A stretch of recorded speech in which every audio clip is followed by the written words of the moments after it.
যদি আমি চাই তাহলে তোমাকে এখান থেকে সোজা নিয়ে চলে যেতে পারি নিজের স্ত্রী করে, কিন্তু আমি এটা করবো না। তনু, তোমায় একদিন সময় দিচ্ছি আমি। তুমি একটা কাজ করো, তুমি বাড়িতে যাও আর গিয়ে সবাইকে বলে দাও তোমার আমার বিয়ের ব্যাপারে। হ্যাঁ, তুমি বলবে তো?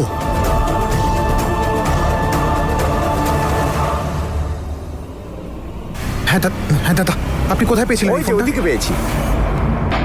তুমি যদি চাও তাহলে তুমি সবাইকে গিয়ে বলে দাও, নাহলে আমি ওখানে গিয়ে তোমাকে টেনে নিয়ে আসবো।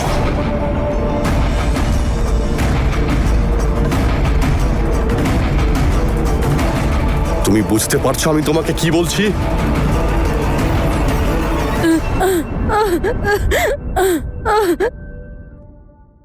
এই নাও তনু, মনে থাকবে তোমায় কি বললাম আমি?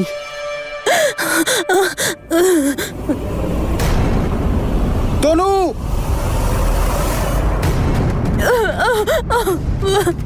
তনু! আমি যা বললাম সেটা কিন্তু মনে রেখো। বীর! তনু! বীর!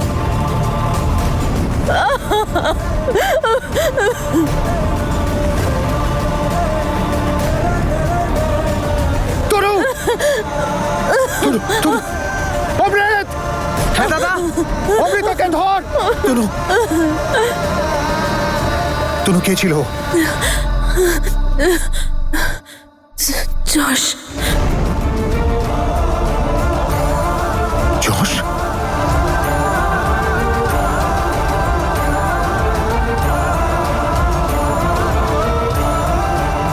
এই দাঁড়া বলছি।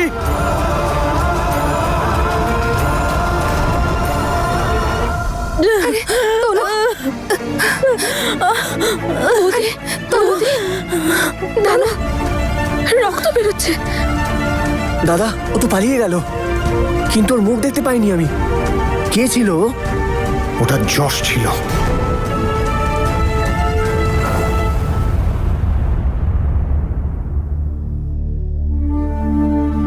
তনু, কিচ্ছু হবে না, আমি আছি এখানে। ওকে বাড়ি নিয়ে চল রে। চলো চলো।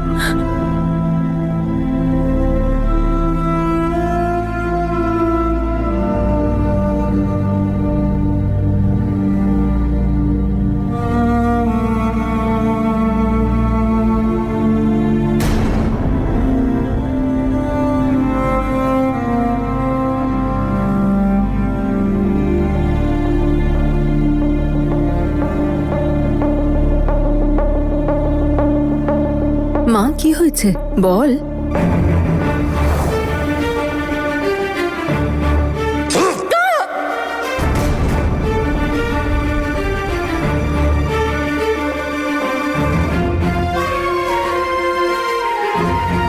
কিন্তু এই ছেলেটা চাইছে কি? সেটাই তো বুঝতে পারছি না বাবা।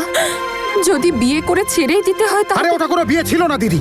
ও শুধু তনুকে নয়, উল্টে আমায়, তনুর পরিবারকে, সবাইকে ঠকিয়েছে। রাজ ওর এতটা সাহস হয়ে গেছে যে ও তনুর ওপর অ্যাটাক করছে। মনে হয় গতবারের শিক্ষা ভুলে গেছে।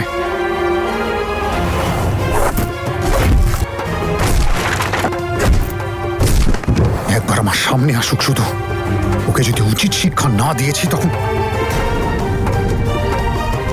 বেচারি তনু, ওপরওয়ালা না করুন আবার যদি যশ তনুর ওপর কোনো রকম অ্যাটাক করে তখন। আর আমি তো এটাই বুঝতে পারছি না যে এত দিন পর ও এলো কেন।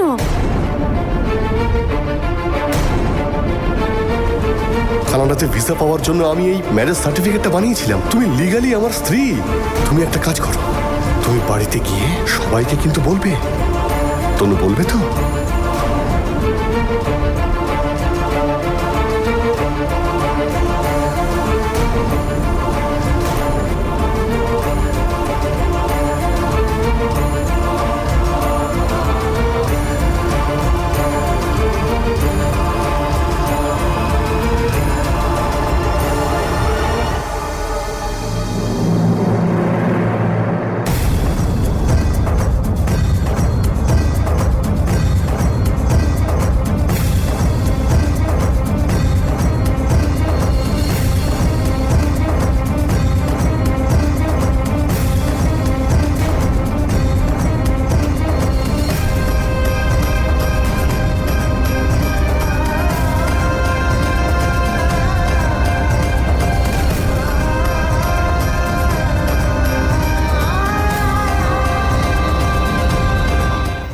এটা কি বেআই মশাই?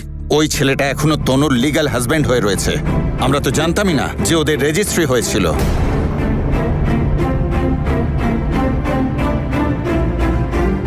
আসলে দাদা, কানাডার ভিসার জন্য তাহলে আপনি এখনো কিছু করেননি কেন? ডাইভোর্সের অ্যাপ্লিকেশনটা তো করতে পারতেন। কি আর অ্যাপ্লিকেশন করব দাদা? যশের মা ধরা পড়ার পর এটা তো পরিষ্কার হয়ে গিয়েছিল যে ওরা আমাদের ঠকিয়েছে। উকিলও তাই বলেছিল। এটা যেহেতু একটা ফ্রড কেস, তাই এই বিয়েটাকে বিয়ে বলে ধরাই উকিল হবে কে না। ছিলেন? ও তো ওদেরই উকিল ছিল। বাহ, আপনারা তার কথা মেনেও নিলেন। বেআই মশাই একবার এটাও তো ভাবতে পারতেন যে সেই উকিলও ফ্রড হতে পারে, সেও মিথ্যে কথা বলতে পারে। সেই সময় আমরা খুব ঘাবড়ে গিয়েছিলাম দাদা। তনুর শরীরও ভালো ছিল না। তাছাড়া তখন জ্যাসমিনের বিয়ের কথাও ফাইনাল হয়ে গিয়েছিল। আর তারপর যা কিছু হয়েছে সব আপনারা তো জানেনই। আমি বুঝতে পারছি যে খুব বড় একটা ভুল করে ফেলেছি। আসলে ভালো করে সবকিছু যাচাই করা উচিত ছিল, আর কাগজপত্র চেক করা উচিত ছিল। আর আমার ভুলের শাস্তি এখন আমার তনুটাকে পেতে হচ্ছে।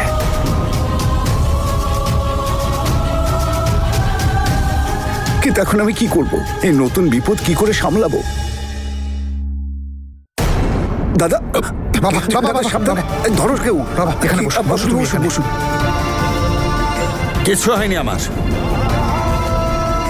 ঠিক আছে, আমি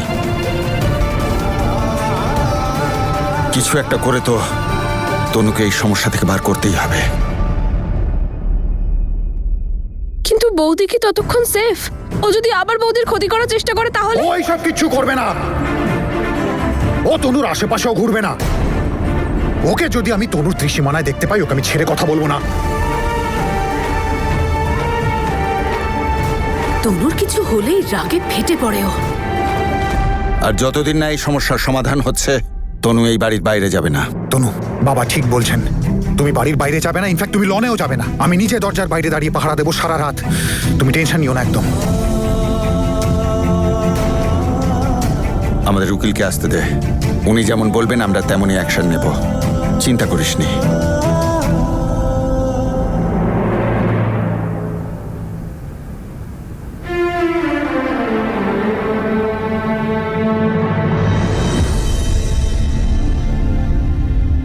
সবসময় আমার সাথে কেন হয় এরকম মা? কেন সব দুঃখ আমার কপালেই লেখা? কেন এই ঝামেলাগুলো আমার পিছু ছাড়তে চায় না মা? না রে মা, এরকম বলতে নেই। উপরওয়ালার উপর ভরসা রাখ, উনি সবার কষ্ট দূর করেন, আমাদেরও করবেন। আর তুই তো আমার সাহসী মেয়ে, আমরা তো তোর থেকেই সাহস পাই।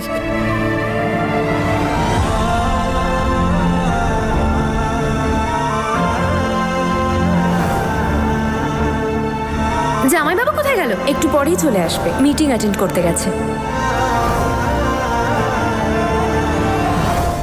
তনু ম্যাডাম, এই যে রাগটা আছে না আপনার ভিতরে, সেটাকে বাইরে আনা খুব জরুরি। এটা ভাবো যে এই বাসটা হলো সেই ফ্রড যশের মুখ। এই হাতে নাও আর ছুঁড়ে মারো।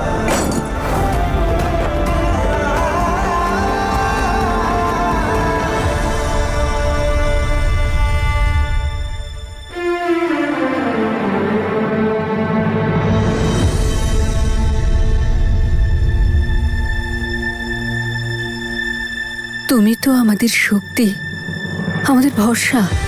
তুমি যদি দুর্বল হয়ে পড়ো, আমরা তো সবাই দুর্বল হয়ে পড়বো। ক্যান্ডি দাঁড়াও, আমি বলছি না। না, আমি তনু আন্টির কাছেই যাব। তনু আন্টি, তুমি কাঁদছো কেন? ক্যান্ডি, তনু আন্টি এখন ক্লান্ত, ওকে রেস্ট করতে দাও। চলো আমরা বাইরে যাই। না, আমি যাব না। আমি হ্যাপি আর তনু আন্টি এখানেই ঘুমাবো একসাথে। তনু আন্টি, তুমি টেনশন করো না, আমি সব সময় তোমার সাথে থাকবো। মা সিমরান, ও এখানেই থাক। দেখো, ও আশায় তনুর মুখেও হাসি ফুটেছে।